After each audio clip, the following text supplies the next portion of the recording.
Senhores telespectadores da UniTV, canal universitário, muito boa tarde. Nesse momento, damos início ao programa Grupo Mônaco de Cultura e Saúde, que vai ao ar, ao vivo, todas as terças-feiras, às 15 horas. Neste primeiro bloco, o Bloco de Cultura, temos a honra de receber como convidado o jovem escritor, principalmente voltado para a literatura infantil, Ricardo Soares. Boa tarde, Ricardo Soares. É uma honra recebê-lo aqui em nosso programa. Boa tarde, foi um prazer receber esse convite, Carlos. Ricardo Soares, o seu livro, Um Plano para Salvar a Natureza, está chegando às mãos de muitas crianças. Como isso está acontecendo? Esse meu livro ele faz parte do projeto social da empresa Vigban e ele se integrou no ano passado, é o 11º livro desse projeto e ele é distribuído para crianças carentes e voltadas para instituições sociais. É a 11ª edição do livro, Um Plano para Salvar a Natureza, e ele faz parte do projeto social, que é a edição e distribuição de livros infantis a crianças carentes e instituições sociais do estado do Rio de Janeiro. Perfeito. Você pode citar algumas instituições que recebem da Vigban livros infantis gratuitos para as suas crianças? Então, Carlos, são diversas instituições que recebem as nossas edições anuais. Desde 2001 o projeto, e então a gente já atendeu muitos locais. Temos a UPP a Comunidade do Morro dos Prazeres, Escondidinho. Tivemos também o INCA, Instituto Nacional de Câncer, o Grupo Jade, várias escolas municipais da cidade de Duas Barras, Cachoeira Alegre, Minas Gerais, Muriaé, também Minas Gerais. São diversas. Anualmente nós temos diversas instituições que felizmente recebem esse nosso trabalho. São diversos municípios de diversos estados também. Sim, exatamente. Como é que nasceu esse projeto de distribuição gratuita de livros infantis? Esse projeto foi desenvolvido pelo professor Renato Paula de Almeida, no ano de 2001, que inclusive foi professor da UF. E a ideia inicial seria criação de livros infantis voltados para criança de 5 a 10 anos, e a distribuição voltada para crianças carentes e instituições sociais. Consequentemente, os filhos de funcionários da empresa Vigban recebem, os filhos dos clientes também recebem, então é toda uma cadeia de crianças focada dentro da literatura do livro que é distribuído. Então, desde 2001, esse trabalho vem sendo sedimentado pelo professor Renato Paula de Almeida. Já estamos no 11º ano, esse ano é o ano de 2011, eu fui contemplado, fui o autor escolhido pelo professor para escrever essa obra, e lançamos no ano passado Um Plano para Salvar a Natureza, e esse ano, 2012, nós chegamos no 12º ano, então provavelmente no fim do ano estaremos lançando mais um livro para complementar nosso estande desse lindo projeto social. Certo, e essas obras lançadas, você me falou, há 11 anos. Isso. E então é um lançamento anual. Isso, exatamente. A cada ano é escrito uma nova obra. Certo. Inclusive aqui nessa parte de trás desse volume nós temos a estante de todos os livros, que foi lançado anualmente desde o primeiro livro até o último. Pois não. Nós começamos com o ano de 2001 e também há variedade de escritores, não é apenas focado em um. Nós temos vários escritores que já passaram por essa estante, inclusive o professor Renato já escreveu também para nós. E cada ano é lançada uma obra voltada exclusivamente para as crianças. Todos literatura infantil? Exatamente, toda exatamente abordado só a literatura infantil. Certo. Eu até gostaria, realmente são obras que despertam muita atenção, E realmente um trabalho que nós temos que aplaudir de pé, esse trabalho, esse projeto da Vigban. Parabéns à Vigban pelo excelente trabalho. Ricardo, voltando ao seu livro, Um Plano para Salvar a Natureza, como surgiu a ideia, tema e se deu o desenvolvimento dos personagens dentro da história. Aliás, hoje muito atual e debatida, que é a destruição da natureza. Então, Carlos, infelizmente a gente vive enfrentando esse mesmo problema há anos, há décadas praticamente, que é a destruição da natureza, o desmatamento das árvores. É um tema que eu, como escritor, achei interessante, desde o começo, a gente sedimentar isso com as crianças. Então, plantar uma sementinha já na criança, na educação dela, falando da importância que é a natureza para nós, e isso eu trouxe para a realidade da literatura infantil, tentar chegar mais próximo da criança com esse tema que envolve desde a criança até o adulto. Então, a minha pesquisa em cima desse tema foi trazer o tema natureza de uma forma clara e simples para as crianças, com personagens figurativos, que são um leão, uma girafa, um elefante, que eles são animais que vivem num bosque que está sendo desmatado, e eles já têm o consentimento da importância que é aquele local que está perdendo o valor, que está perdendo a natureza, a vida, né?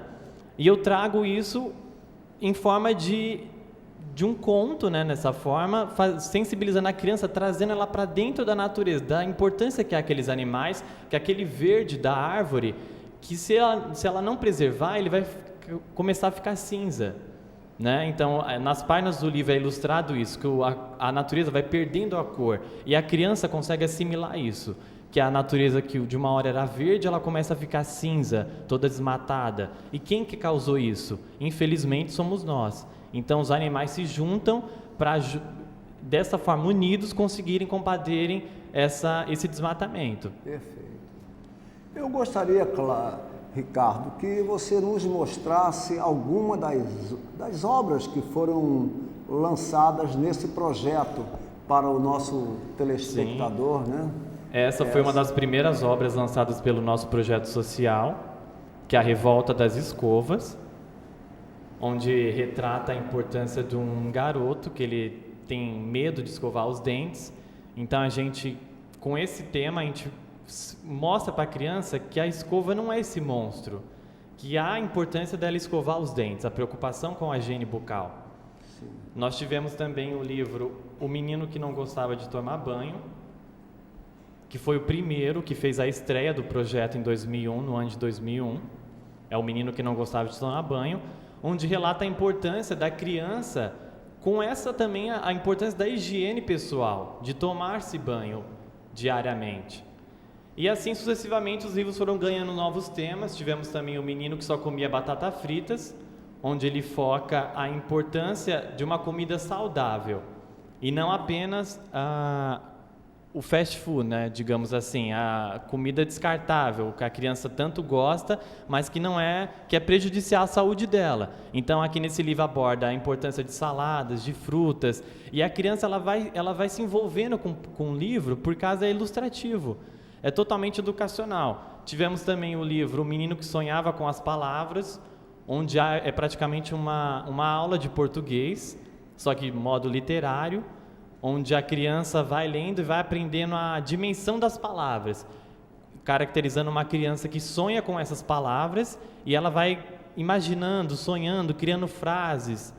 E tivemos também o meu antecessor, o livro que antecedeu ao que eu lancei, que foi Jorginho e os Anjinhos, onde ele fala da importância de ir à escola, das crianças irem à escola, de se estudar, de se dedicarem aos estudos. Enfim, foram vários temas já abordados, temas literalmente infantis, como o senhor pôde analisar aqui pelo... Realmente é um projeto social maravilhoso.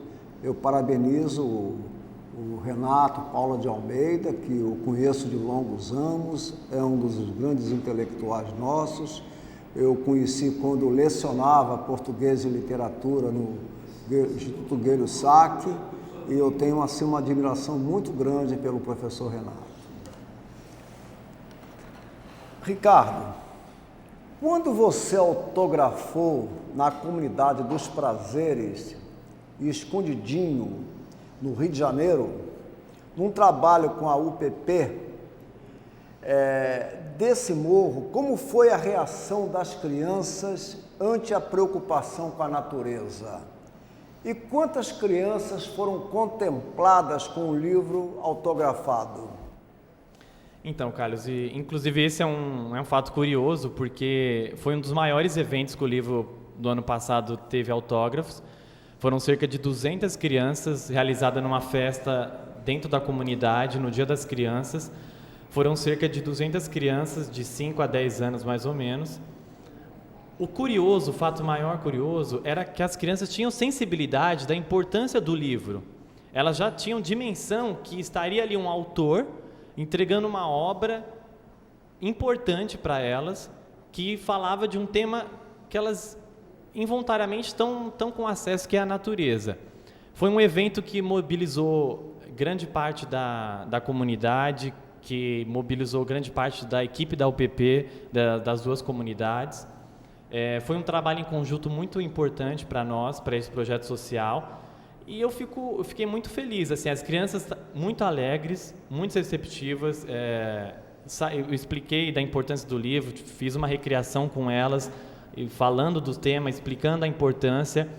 E é interessante esse projeto, aonde ele está chegando, a dimensão que ele pode alcançar, inclusive nas comunidades, que foi a nossa estreia numa comunidade no Rio de Janeiro, que foi na UPP do Rio de Janeiro, essas duas específicas. E, com certeza esse ano estaremos abrangindo isso e chegando numa quantidade maior, sem dúvida alguma. Sem dúvida alguma. Eu estou na torcida por todos vocês. Com certeza. Como é que você veio para o Rio de Janeiro e também como você se descobriu escritor? É um pouco complicado. Estou no Rio há mais ou menos um ano, né? Eu sou de São Paulo. Eu acho que dá para entregar, né, pelo meu sotaque. Eu vim a estudo ao Rio de Janeiro. Você é de São Paulo, de que local? Eu sou de Santo André, do ABC Santo Paulista. André, ABC Paulista. Isso. Sim. E eu vim ao Rio estudar artes, né? Sim. Eu sou graduando de audiovisual, só que eu já tinha feito roteiro e ficção em São Paulo. E eu escrevo desde novo, desde 14 anos, mas eu sempre me escrevi para um público mais infanto-juvenil, um pouco mais adolescente e adulto, né? Mas eu sempre gostei dessa arte de com as palavras, levar informação, passar informação, trazer conteúdo para alguém, para as pessoas. E a literatura, o livro, ele carrega por si essa fantástica dimensão, que é você abrir um livro e você viajar nele. Então eu sempre fui muito próximo disso. E os livros foram aparecendo. Eu cheguei a lançar livros independentes em São Paulo, custeado por minha conta própria, mas esse foi o primeiro livro lançado por um selo de uma editora. Então eu vim ao Rio estudar audiovisual e estudar roteiro, e coincidentemente conheci o professor Renato, que foi onde eu tive acesso a lançar esse maravilhoso e me integrar nesse projeto social da Vigban. O que o influenciou e ajudou a abraçar a arte das letras? Então, conforme eu estava dizendo, a importância que das pessoas lerem, de buscarem conteúdo, porque hoje em dia o conhecimento ele é a porta para qualquer que seja o caminho que você quer seguir, que você queira seguir, seja profissionalmente, culturalmente, socialmente. O conhecimento ele é o nosso caminho, nossa fonte. E o conhecimento vem através de livros, vem através de estudos, de conhecimento, de buscar essa informação. E eu acredito que por esse contato, por essa familiaridade com a escrita, com o livro, eu acabei entrando nesse mundo com vontade, com o gosto que eu tenho, por essa paixão que eu tenho por escrever. E eu não me limito a um público. Hoje mesmo eu estou aqui falando de minhas obras infantis, só que o escritor ele tem a flexibilidade de poder escrever para qualquer público que ele quiser. Ele consegue sedimentar o público que ele quer escrever, desde que ele tenha um conhecimento daquele público. Essa obra infantil em especial, eu tive que fazer um estudo de campo, saber as fontes mais usadas para a criança, cores que elas se aproximam mais, como que ela vai se familiarizar com aquele conteúdo, não vai achar uma coisa muito chata, inclusive para os pais também, para lerem isso para eles, né? Para passar do adulto para a criança. Então teve todo um estudo de campo que esse conhecimento que a arte das letras nos proporciona, felizmente. É verdade. O professor Renato Paula de Almeida, coordenador desse projeto social da Vigban, que vem editando livros infantis e distribuindo gratuitamente, diz que você é uma das maiores revelações da literatura infantil, em 2011. E foi por isso que ele o convidou para publicar o seu livro no projeto maravilhoso da Vigban. O que você tem a dizer com isso, com essas palavras do nosso Renato, professor Renato? Bom, receber esse elogio do professor Renato realmente é de peso, né, digamos assim. Eu fico lisonjeado, eu acho que é um reconhecimento que eu tenho, que não é a minha idade, porque eu sou um jovem de 21 anos. Mas não é isso que o professor Renato conseguiu enxergar dentro de mim, dentro do meu conhecimento, dentro do meu potencial, ele conseguiu trazer isso para fora, me ajudar a caminhar. Então, eu acho que para mim, ter 21 anos e saber que eu já estou fazendo uma grande ação social, que é levar conhecimento para as crianças, falar da importância da natureza e conseguir passar isso de geração para geração, para mim é maravilhoso. Ainda receber um elogio desse do professor Renato com certeza alguma. Ele que é um gênio nessa área, digamos assim, é um prazer gratificante, inclusive estar sempre ao lado dele, com certeza. Ele nos passou isso por ocasião da última Bienal do Livro, realizada no Rio de Janeiro, quando você chegou, inclusive, a autografar as suas obras. Então ele me chamou no canto e me passou essas palavras. E eu fiquei muito feliz, e esse é um dos motivos que eu o trouxe aqui para falar à televisão. Parabéns pela... Obrigado. Novamente, muito obrigado pelo convite, é um prazer. Você tem projetos para livros direcionados a adultos? Sim, eu tenho. Adulto é um público mais difícil, digamos assim, ele é um público mais exigente, né? O público adulto, ele sabe o tema que ele quer buscar, ele sabe o gênero que ele se assimila. Então, eu tenho sim projetos, venho trabalhando em cima dele já há algum tempo, porque escrever para adultos gera-se um pouco de tempo, gera busca de campo. Eu venho sim, provavelmente esse ano ou ano que vem eu deva estar lançando alguma coisa voltada para o público adulto, sem dúvida alguma, Carlos. Certo. Então você está otimista para... Sim, o público adulto, você tem mais liberdade de tema, você consegue abordar vários temas dentro desse meio, que é o público adulto, e você pode falar de questões políticas, você pode falar de questões sociais, socioeconômicas, você pode abordar temas da sua rotina, dia a dia.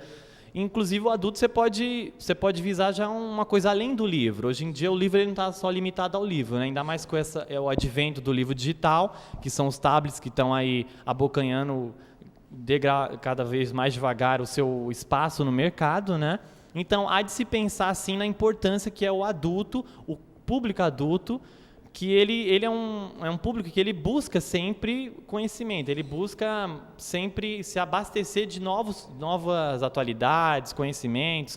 Então, sem dúvida alguma, é um público que eu tenho como foco também, que eu não abranjo só, diria, o livro, mas além disso, escrever um roteiro para um curta, focar, trazer um livro, uma obra minha que eu escreva e transformá-la num produto audiovisual, sem dúvida alguma é um público promissor, eu acredito. Agora, esse trabalho certamente não será incluído no projeto social da Vigban, porque o projeto social da Vigban, ao meu ver, é apenas voltado para a literatura infantil.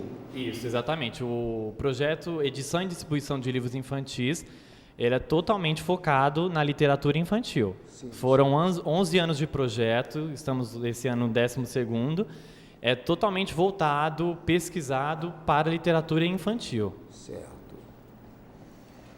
Dentre as muitas instituições sociais onde você deu autógrafos e conversou com as crianças, qual a que mais a sensibilizou?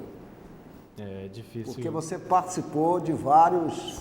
Sim. Eu fiz São Paulo, fiz Minas Gerais e fiz o estado do Rio de Janeiro, né? Sei. É difícil escolher uma específica, porque cada uma tinha a sua sensibilidade. Cada público que a gente ia tinha a UPP mesmo, quando a nossa equipe subiu até a comunidade do Morro do Escondidinho dos Prazeres. A gente estava chegando num público carente de informação, um público carente de contato educacional. Então, ali você via pelas crianças a importância que é, para mim como autor, e pelo tá levando a bandeira do projeto, que é uma gratificação assim ímpar. Chegar num nível, subir num pico dessa comunidade para estar fazendo uma festa literária, para estar passando os livros para um monte de criança que estão felizes em ganharem ali um presente, poderia ser o único presente no Dia das Crianças, naquela festa, mas elas estavam felizes, muitas emocionadas, queriam tirar fotos. Foi um dia assim, muito especial, que marcou o ano de 2011 para esse projeto, pela sensibilidade, pela emoção que foi estar com aquelas 200 crianças nesse dia tão especial. Realmente é uma iniciativa maravilhosa que nós temos que aplaudir, né? Subir a uma cidade carente e distribuir livros, né? Principalmente obras, como o Renato falou, né? De um autor importante da literatura infantil. Parabéns. Obrigado.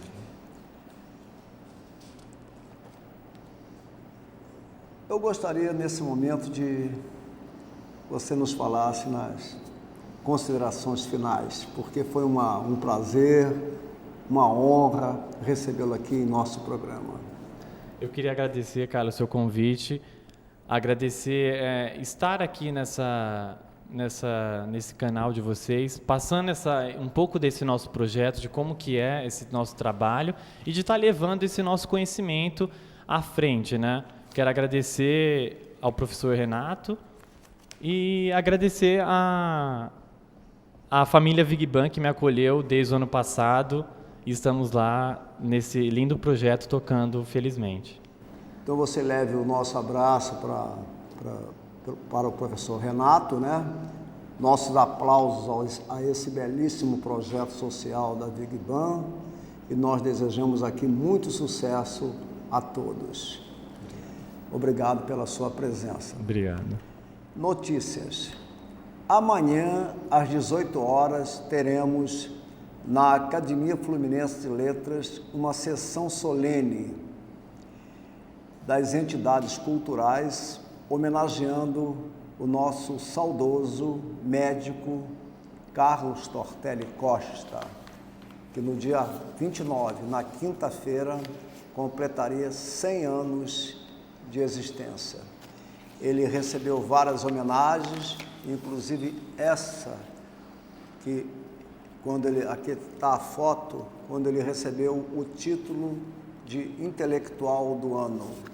Carlos Tortelli foi um médico que fez provavelmente cerca de 30 mil partos e era uma figura maravilhosa. Pertenceu à Academia Fluminense de Medicina, à Academia Niteroense de Letras e diversas instituições culturais.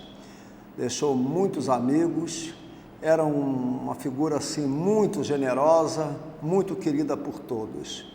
Então amanhã, às 18 horas, sessão solene na sede da Academia Fluminense de Letras, 18 horas. Também amanhã, às 15 horas, na ASP-UF, que é presidida pela professora Aidil Carvalho Prez, teremos homenagem a esse que vos fala, Carlos Mônaco, pelo passagem dos 70 anos de vida. E também do nosso ídolo maior, Luiz Antônio Pimentel, que também no dia 29 completará 100 anos de existência, para a alegria de todos que o admiram. É um historiador muito importante, um homem que marcou aqui na cidade, um dos intelectuais mais respeitados. Será relançado o livro pela Secretaria Municipal de Cultura, Fundação de Artes de Niterói, que é a FAM, apoio da imprensa oficial do Estado do Rio de Janeiro. O livro é Topônimos Tupis de Niterói e Eles Nasceram em Niterói, com 91 personalidades perfiladas, entre as quais podemos destacar Antônio Parreiras, Levi Carneiro, Antônio Calado, Calbi Peixoto, Geraldo Bezerra de Menezes e tantas outras personalidades que nasceram aqui na cidade de Niterói. Então, estaremos toda a cidade aplaudindo essa maravilhosa figura que é Luiz Antônio Pimentel. No dia 29, esse evento ocorrerá no Campo de São Bento. Tem ali um stand preparado para esse momento histórico aqui no município. Não me lembro de alguma outra personalidade ter uma comemoração de um centenário com a personalidade presente, viva. Então, parece-me que é um fato inédito na história do nosso município. Parabéns a Pimentel e parabéns a todos que estarão lá presentes para abraçá-lo. Despeço-me agradecendo a ilustre presença do escritor Ricardo Soares e também aos nossos telespectadores. O segundo bloco, o bloco de saúde, terá o comando da psicóloga e acadêmica, a nossa querida Elizabeth do Vale. Muito obrigado a todos e até a próxima.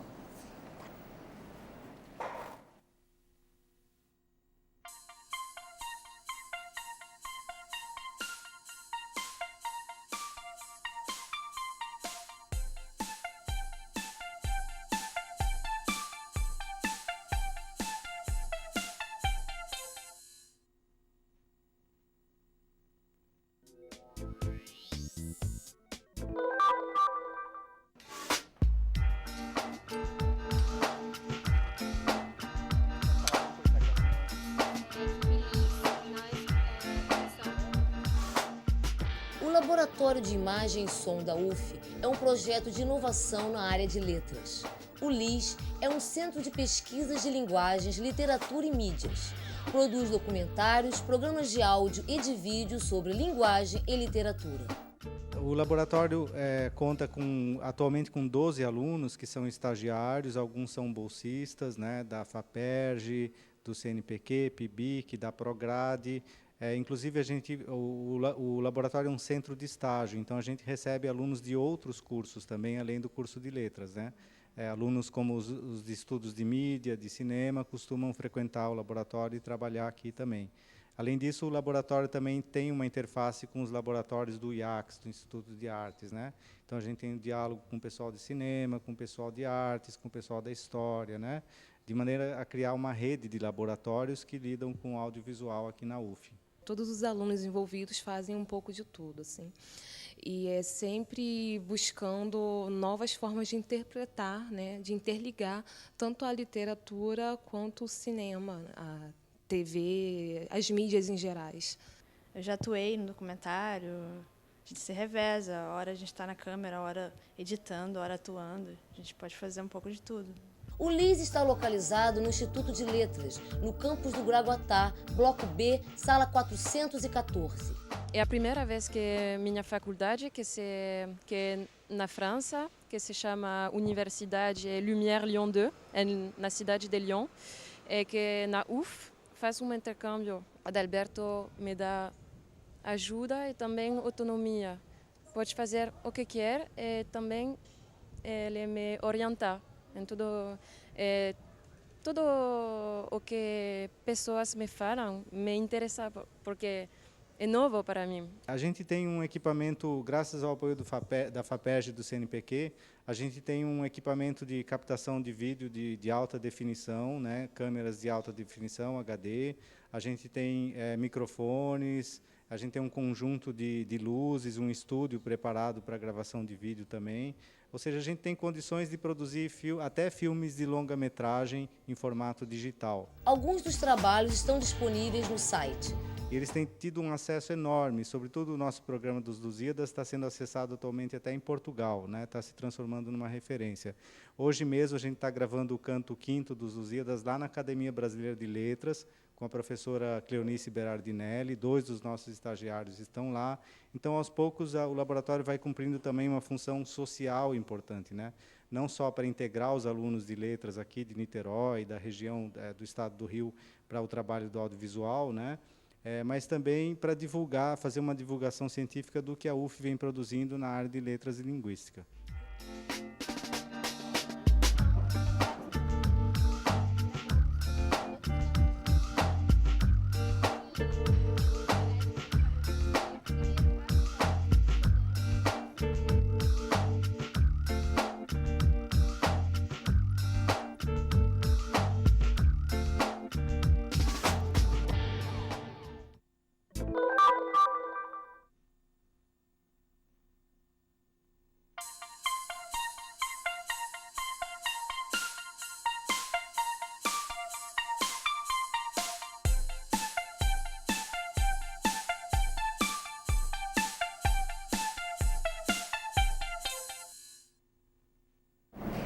Boa tarde para você que nos assiste.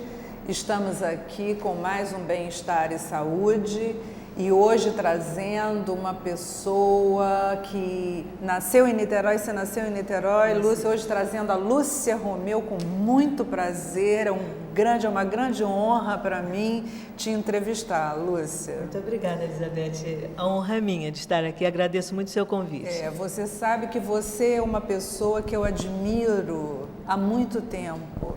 Eu te admiro desde a minha época no Colégio São Vicente de Paulo. A gente há pouco, antes de entrar, conversava sobre isso, né? Exatamente. Que eu já, quando te via com o uniforme do São Vicente, passando por mim lá dentro do colégio, havia uma atração, uma coisa que eu acho que estava mesmo, né, além da questão física. Eu acho que estava justamente nesse campo das coisas, dessa sintonia que acontece, talvez numa outra dimensão que a gente não possa muito bem explicar. Quer dizer, que fenômeno é esse que ocorre, né? Mas eu acho que, acima de tudo, está no campo da imantação. Quer dizer, eu traduziria dessa forma, que realmente a sua figura, né, o seu caminhar, a sua postura, o seu comportamento, para mim, sempre foi assim uma coisa que me chamava a atenção e, de certa forma, me atraía para você. Que bom. Exatamente, nós estávamos conversando há pouco que tivemos a mesma educação num colégio tradicional de meninas, né, o Colégio São Vicente de Paulo, e trilhamos os mesmos caminhos da música, de literatura, de saúde, né? Estamos por aí. Coincidentemente, eu acho que chegamos agora nesse bonito encontro que estamos tendo para talvez, até numa oportunidade que a gente não sabe até que ponto essa oportunidade vem exatamente dessa grande sintonia que tenha nos trazido até esse grande momento, que é o momento atual, de nós agora caminharmos numa proposta assim mais afetiva, mais próximas uma da outra, né? Podendo curtir mais essa coisa tão boa, né, que já vem acontecendo com a gente a partir do momento que a gente passou pelo Colégio São Vicente de Paulo e que agora talvez a gente possa entrelaçar mais isso de tal maneira para que a gente possa usufruir dessa boa sintonia. Isso né? mesmo. Dessa admiração Faço votos. que eu tenho por você. Eu também, Elizabeth. Quer dizer, então vamos abrir as nossas essa raízes foram profundas, porque no São Vicente de Paulo eu tive a iniciação assim do que eu gostaria de ser, que atualmente que sou poeta. E lá tivemos os mesmos professores, e nessa época a professora Alda, ela passou uma redação pelo colégio inteiro, dizendo o que gostariam de ser quando se formassem, enfim, trilhassem o mundo, a estrada dos adultos. E naquela época eu escrevi, eu quero ser escritora. Eu era pequena, 10 anos, 11 anos, por aí. E realmente me mantive firme essa promessa a mim mesma. Literatura para mim é tudo. Literatura e saúde, né, e música estão muito entrelaçadas, porque a música e a literatura fazem uma parceria, porque a música é a poesia dos sons e a poesia é a música das palavras. Então há um entrelaçamento aí, né? E o meu caminho foi todo por aí. Uma coisa complementa a outra, né? Lúcia, mas então vamos falar aqui um pouquinho a respeito do seu currículo. Eu queria ler, assim, uma síntese do currículo da Lúcia. A Lúcia é professora de literatura da Universidade Federal Fluminense, poeta com 10 livros publicados e um CD com poesias.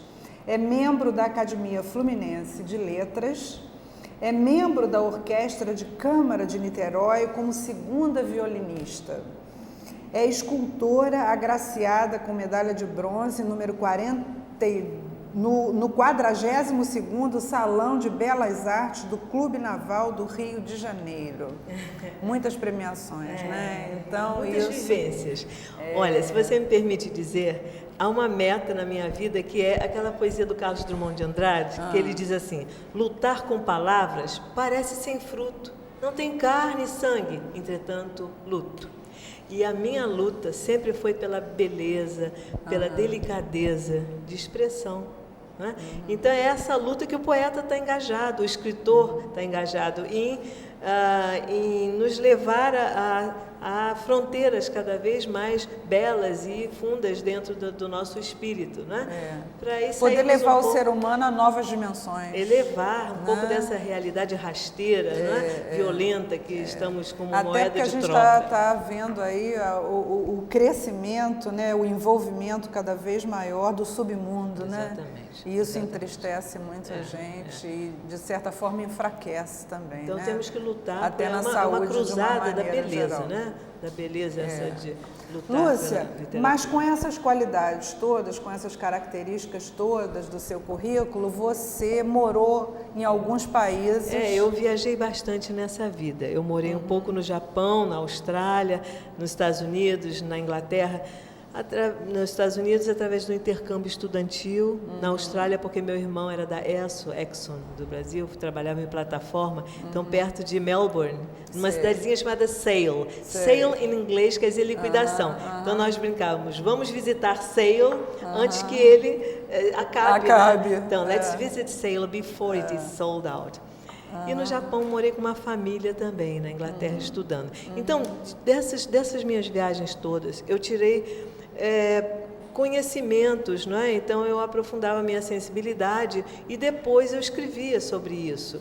Não tanto sobre as viagens físicas, mas as viagens profundas que eu tive, né? De contato com as pessoas, etc.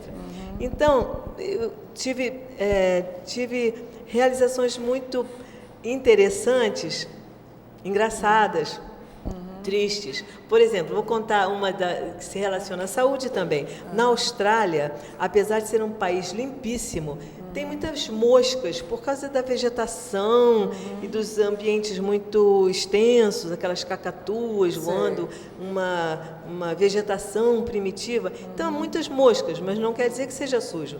Então, as pessoas usam chapéus com abas, com um monte de fitinhas, com pedrinhas embaixo, e elas conversam assim. Para espantar as moscas. É muito divertido. Então, mesmo quando eu estava sem chapéu, eu já ficava falando assim. Lúcia, então eu queria aproveitar isso, né, essa sua passagem por vários países, né, para que você fizesse para a gente, de certa forma, traçasse um paralelo entre o que você viu a respeito da saúde nesses países e o que a gente está atravessando no nosso país hoje. Porque não é à toa, né, que até a Igreja Católica, esse ano, com a questão da campanha da fraternidade, né, está procurando incentivar a saúde no nosso país para que, de alguma forma, a gente possa progredir um pouco numa área tão importante e que está tão deficitária, né? Não, é verdade, sim. Eu não me ative assim... particularmente a observar pontos de saúde nas minhas viagens. Mas de uma maneira geral. Mas de uma maneira geral, eu vi que a saúde é muito importante nesses países lá de fora. Eles tratam assim com uma importância tremenda e, inclusive, não se paga para médico ou plano de saúde, está tudo incluso nos impostos. Na Alemanha, que eu também fiquei lá há muito tempo, a pessoa tem qualquer dor, qualquer coisa, ela vai no médico, não paga absolutamente nada. Nos Estados Unidos também. Então, isso já é uma demonstração, né, de um respeito ao ser humano, não é? Muito grande. Você vê, aqui a gente não tem saúde pública, né, porque o SUS está falido, né? E a saúde privada também a gente não tem não, porque a gente paga plano de saúde e não tem atendimento. E tem mais uma coisa, a gente paga o plano de saúde, chega no hospital, o que o seu médico diz para você na sua casa, olha, não usa esse tipo de medicamento, ou não usa esse genérico, ou não usa... Lá no hospital você vai tomar o remédio mais barato que tiver. Inclusive eles atendem e dão os remédios. Você volta para casa. Quando não te dão os remédios trocados. Você volta com um atendimento bom e com os remédios inclusos. Então, eu achei excelente. Pois é. Então, nós estamos engatinhando ainda. Né? Nós estamos. Eu acho que nós estamos retrocedendo, né? Porque o SUS já teve época de acolher, né, o cidadão e dar alguma coisa a ele em termos de mais respeitosamente, né, em termos do tratamento dele como cidadão, e na atualidade não é isso que a gente vê. Na atualidade é um descaso, uma coisa pavorosa, a ponto das pessoas morrerem em macas no corredor e tudo. E olha, não digo que os gestores da saúde privada são melhores do que da saúde pública, não. São tão ruins quanto, né? São tão corruptos quanto. E é o que a gente vê aí nesse estado de coisas que, infelizmente, deixa a gente muito triste. Bom, mas saindo então desse assunto especificamente, eu gostaria muito que a gente pudesse partilhar com você as coisas boas e maravilhosas que você traz exatamente para melhorar a nossa saúde como um todo. Isso, porque eu acho que a saúde, ela se divide em 3 partes no ser humano: a saúde física, a saúde intelectual e a saúde espiritual. Com toda certeza. E num texto até que eu escrevi, eu até falo assim: faça menos flexões e mais reflexões. Sim. E digo que atualmente as pessoas estão muito preocupadas com o seu físico, o que é bom se preocupar, né, com o nosso corpo, mas estão exagerando. Então, fazem tantas flexões e as reflexões ficam para lá. Por exemplo, quando você vai a um médico, ele se interessa pela sua saúde, dá vitaminas, etc., cremes, tá, para você tomar, mas não há um médico que fale assim: olha, toda noite você deve tomar 2 comprimidos disso, para o seu corpo, para o seu coração. Mas não há um médico que fale assim: toda noite você deve ler 2 páginas de Cervantes, Shakespeare, Cecília Meirelles, Manuel Bandeira, Flor Bela Espanca, porque isso vai te fazer muito bem. Você vai dormir tranquilo com seu, não é, com o seu intelecto apaziguado, ou então com o seu espiritual. Você deve ler um trecho da Bíblia, ou fazer uma meditação, ou se unir a Deus conforme você o veja. Então, não há um médico que nos aconselhe uma saúde espiritual e intelectual, é só a física. E a mesma coisa da alimentação. Todo mundo está tão interessado, né, em se alimentar bem, fugir dos fast food, mas se alimenta intelectualmente de fast food de livro. Por exemplo, só lê best-seller, livros de estação, que passado o inverno, quando chegar o verão, você nem vai se lembrar daquele personagem do livro. Então, o que seria bom para uma saúde perfeita seria se alimentar bem de best-sellers, né? Oh, meu Deus, de best-sellers, de clássicos. Então, você se alimentar bem de clássicos, você alimentar o seu corpo, e aí está o homem integral. E é o que eu penso também, que você deve começar pela infância, a mãe amamentando o neném com seu leite. E eu tenho essa ideia muito maluca, que eu acho também boa, que um primeiro contato com uma boa literatura seria a mãe com o neném no colo, embalando, ou a mãe com o filho crescidinho, deitado com a cabeça no seu colo, contando histórias ou lendo livros bons e fazendo disso um grande doce de letras, em vez de ser um doce de leite. Porque aí, nesse doce de letras, ela vai misturar o intelecto, né, com o afetivo. E vai justamente fazer essa mistura, que nunca mais vai sair do nosso gosto, da criança, e vai para sempre, até adulto, né? Uma pessoa que vai gostar de literatura. Porque nós nascemos com várias fomes, né? Vários tipos, né? E eu acho que o ser humano vem gradativamente abrindo mão dessa questão da alimentação intelectual e da alimentação espiritual, né? E está fazendo falta. Muita falta. Está fazendo falta porque essa falta de preenchimento está levando o jovem hoje para a droga muito cedo, né? Está levando para uma banalização da sexualidade, que virou uma promiscuidade. E criaturas anêmicas. Aliás, quando a gente propõe alguma orientação em termos de sexualidade para as escolas ficam receosas e os pais entram dizendo não, porque não conhece o que possa ser uma orientação, não é, aceitável no sentido de preparar a criança para lidar com essas situações difíceis da sexualidade, né? Aí o Ministério da Saúde distribui camisinha à vontade e diz que isso que com isso nós estamos preservando os jovens em relação às doenças sexualmente transmissíveis. Não, com isso, aí eu estou de acordo com a Igreja Católica, que diz que isso é um incentivo à banalização da sexualidade e à promiscuidade. Concordo plenamente com a CNBB. É a banalização. Não? Olha só, antigamente, poucos anos atrás, você perguntava para um pai ou para uma mãe: o que você deseja para o seu filho? Geralmente respondiam: eu quero que ele seja um homem de bem. Sim. Hoje você vai perguntar: o que você deseja para o seu filho? Eu quero que ele seja feliz, não importa o que faça. Então, há muita diferença entre você querer que seu filho seja um homem de bem ou querer que ele seja feliz, não importa o quê. Porque ser feliz, claro que é bom, mas nisso está implicando que ele pode lançar mão de qualquer coisa para ser feliz. Nós precisamos questionar o que seria ser feliz. Né? Numa sociedade consumista, hoje, parece que felicidade é igual a ter. Então ficou uma coisa muito vazia, muito assim, sabe? Com várias vertentes e que não leva a nada.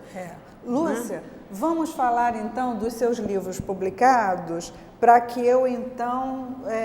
vamos começar então de trás para frente. Vamos começar do último livro que você publicou há 2 meses, que se chama O Amor e a Saudade. Isso, tá bom.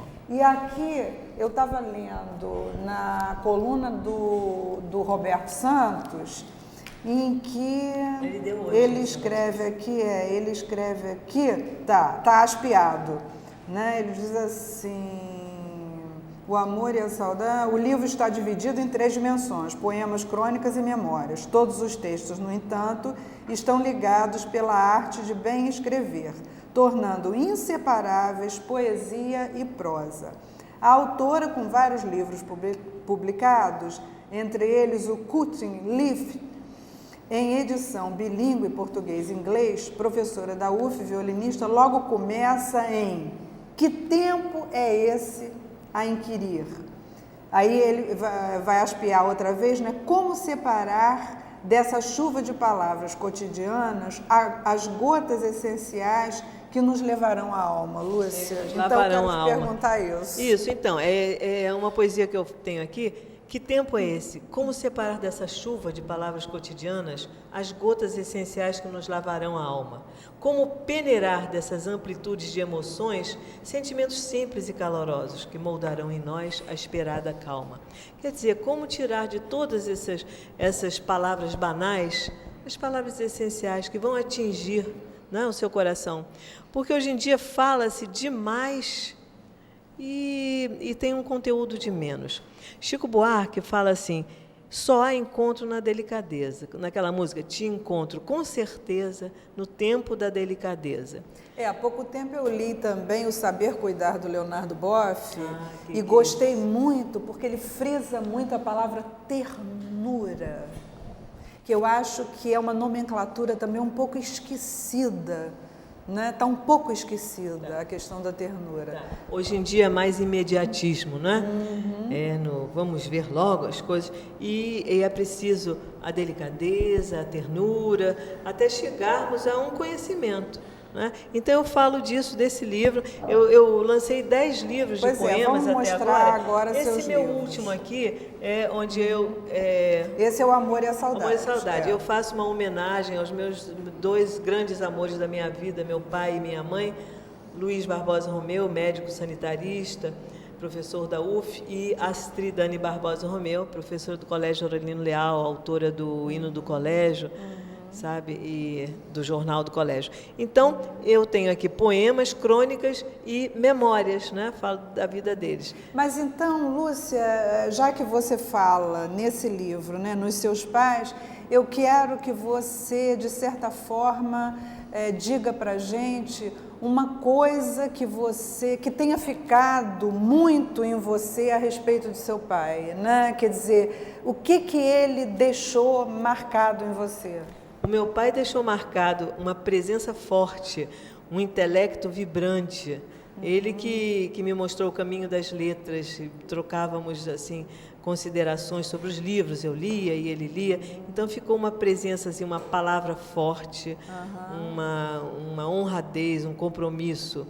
E da minha mãe ficou a doçura, né? O sentimento terno. Então, eles 2 me deixaram muito amor e saudade, porque partiram. Meu pai já partiu há 15 anos e minha mãe partiu há 2 anos atrás.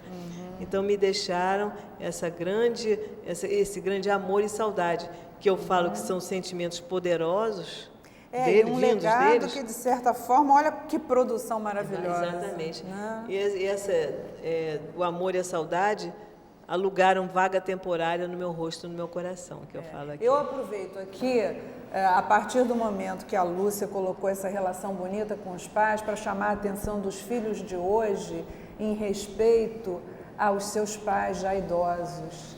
Né? E vamos falar aqui posteriormente, eu gostaria muito de convidar a Lúcia para uma próxima entrevista, para a gente falar um pouco do Estatuto do Idoso. Que é uma coisa muito importante. Minha mãezinha faleceu há 2 anos, com 95 anos.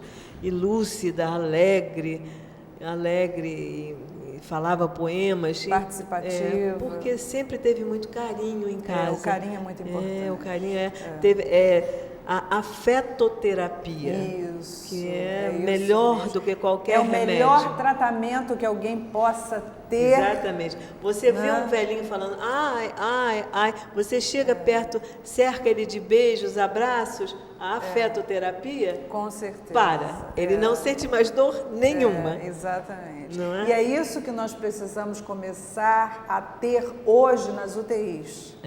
Né? Porque você vê, o embrião das UTIs começou com as Irmãs de Caridade na Santa Casa de Misericórdia. Onde tinha Santa Casa de Misericórdia, esses pacientes que eram mais graves, as irmãs ficavam mais perto, cuidando e dando toda a atenção. E isso foi o embrião das UTIs. E hoje o que a gente vê nas UTIs? É uma coisa completamente diferente. Põe lá na UTI e esquece. A família não entra, ninguém entra, só em horário de visita, passou 10 minutos, sai daqui. Eu sei porque passei isso com a minha mãe, agora há 1 ano atrás, e foi muito sofrido. E até que ponto, se é sofrido para a gente... Não é que está do lado de fora, calcula quem está do lado de dentro. A coisa pior, eu acho que deve ser morrer numa UTI. Porque você não vê ninguém, seu conhecido, aquele frio. Graças a Deus. Quer dizer, você tem na sua família a sua razão de existir. E no momento que você está se despedindo desse mundo para ir para uma outra dimensão, você não tem ninguém ao seu lado. Você quer dizer, o que é isso? Eu tive essa honra e esse privilégio de poder... Meu pai e minha mãe morreram dando a mão para mim, olhando nos meus olhos, em casa, na caminha deles. isso foi uma bênção de Deus. Pois é, essa partida serena é fundamental. Fundamental. Né? Lúcia, vamos mostrar então suas outras depois então deixa eu começar aqui. O primeiro foi Sementes em Alto Mar, que é meio estranho porque sementes a gente bota em terra, né? Mas eu digo que a pessoa é um mar profundo e que eu jogo minhas sementes. Que a gente pode jogá-las no mar também, porque elas frutificam. Frutificam. Ou ficam à deriva, se você não entende, ou não tem um espírito profundo, ou frutificam. Luz, que eu senti o contato comigo, mesmo meu nome quer dizer luz, Lúcia. Então, é um livro de intimidade comigo mesmo. Folha de corte. Eu acho que a poesia ela tem que ser lírica, suave, macia, mas também tem que questionar, cortar, interrogar. Então eu falo que a poesia tem que morder passear e beijar. Por todos os ritmos, tem que né? morder e beijar. Daí uma folha de corte. Ser escrita numa folha que corte, que faça você pensar. Aí eu fiz essa mesma folha de corte em Cutting Leaf. É uma edição bilíngue em que eu mesma fiz a versão. Vou dar um exemplo aqui. Eu tenho uma poesia pequenininha que é assim: Feliz Ano Novo. A alegria borbulha como champanhe na taça cristalina do teu riso. E o brinde que trocamos no tocar dos nossos corpos verbaliza que te amo. E é preciso. Aí essa mesma em inglês. Happy New Year. Happiness bubbles like champagne drops in your sparkling smile. And the tears that we share when our bodies meet and dare fulfill all expectations. Do I need explanations? Beleza. Então, porque eu tinha muitos amigos norte-americanos e eu lancei o livro lá nos Estados Unidos. Quem é o enigma e a solução. Aí é um livro lúdico, olha, quem é o enigma, aí você se olha aqui e olha, tem um espelho, olha, eu sou o enigma. Aí vira assim, e quem é a solução? Eu também, eu estou me olhando. Então eu digo que o ser humano tem em si todas essas perguntas e ele também tem todas as suas respostas. Não é fora dele. Depois vem o insight. O grande milagre, Jesus Cristo já dizia, né? Vão dizer que o reino está aqui, está ali, está lá, o reino está dentro de vós. Dentro. Você tem os seus enigmas e suas soluções. E aqui, insight, no que eu digo que o poeta é aquele que a poesia pode não mudar o mundo, mas pode mostrar o mundo enquanto ele muda. Então, o poeta é aquele que olha o acontecimento, focaliza a alma para o clique do ensaio. Capta.